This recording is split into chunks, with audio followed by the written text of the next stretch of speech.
Cette vidéo est la seconde vidéo d'une série concernant la manipulation des inégalités. Elle fait suite à une première capsule dans laquelle nous avions regardé comment une inégalité se transformait lorsqu'on, premièrement, lui ajoutait ou lui soustrayait un réel, deuxièmement, lorsqu'on multipliait cette inégalité par un réel. L'objectif de cette vidéo, c'est de faire la suite de ce qui a été fait et de regarder ce que donne finalement l'inversion d'une inégalité donnée.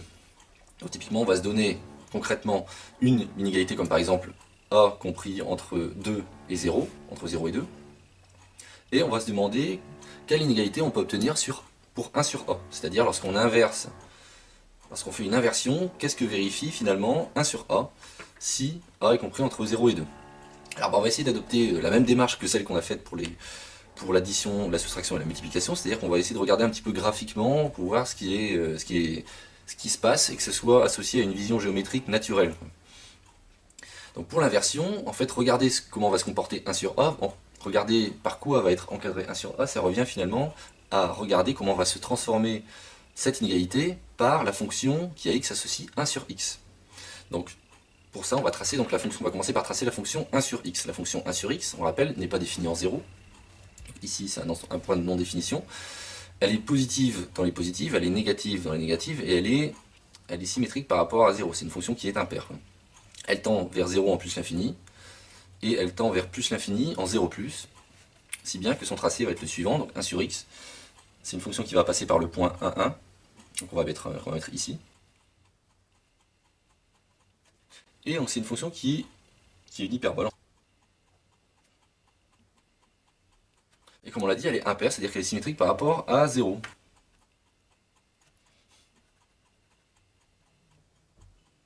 C'est bien qu'elle tend vers 0 en moins l'infini, et elle tend vers moins l'infini en 0 moins. Voilà donc la fonction 1 sur x.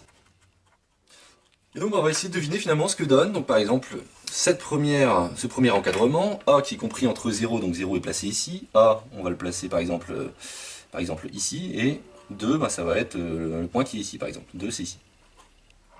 Et ce qui va nous intéresser, c'est que devient cette inégalité lorsqu'on, finalement, la compose par 1 sur x. Alors, 1 sur a, c'est l'image de a par la fonction 1 sur x. Donc 1 sur a va être placé ici.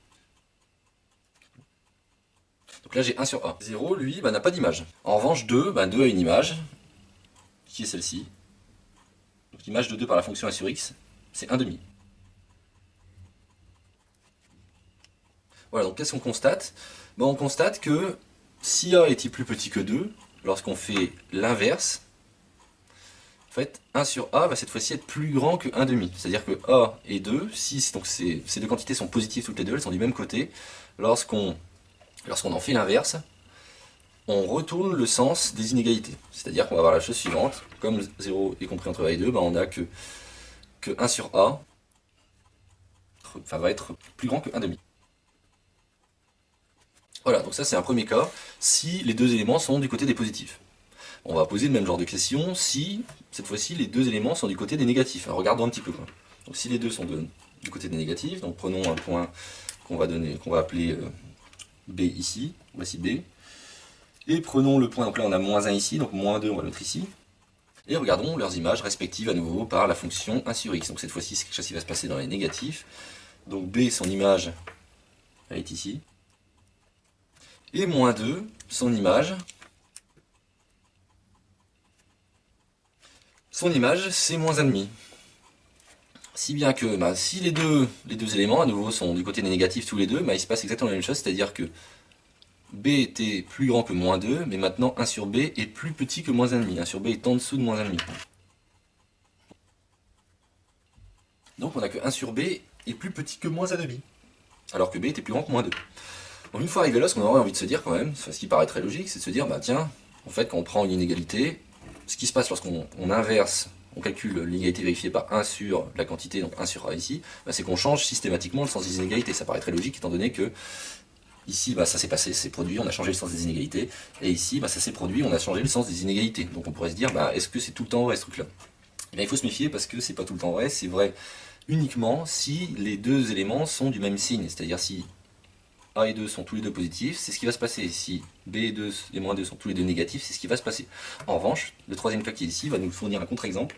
On ne change pas le sens des inégalités lorsque les deux quantités sont de signes opposés. Donc, faisons un exemple tout de suite. Regardons par exemple, donnons-nous un certain point C, donc, qui va être, par exemple, on va prendre C qui est ici typiquement. Hop, voici un point C.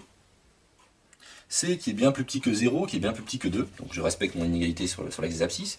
Si je calcule l'image de C par 1 sur X, ce qui va se passer, c'est que 1 sur C, lui, va être dans les négatifs. 1 sur C est ici. Donc 1 sur C est dans les négatifs. En revanche, l'image de 2, elle vaut 1,5, elle n'a pas bougé. Donc on a que 1 sur C est plus petit que 1,5. Moralité, on avait ce sens des inégalités, C était plus petit que 2, et on a que 1 sur C vérifie exactement le même sens des inégalités, c'est-à-dire que 1 sur C est plus petit que 1,5. Donc il faut, moralité tout ça, il faut se méfier. On peut inverser une inégalité en changeant le signe des inégalités seulement si les deux quantités sont du même signe. Ce que vérifient ces deux premiers cas, ce que ne vérifie pas ce dernier cas. Il faut vraiment avoir ça en tête, quoi. Voilà, donc ça termine la vidéo sur apprendre à manipuler une inégalité, c'est-à-dire en lui additionnant un réel, en lui multipliant un réel, ou en prenant l'inverse. Dans une prochaine vidéo, nous verrons comment appliquer ces techniques sur une inégalité. On verra comment les appliquer à plusieurs inégalités et à finalement combiner plusieurs inégalités différentes.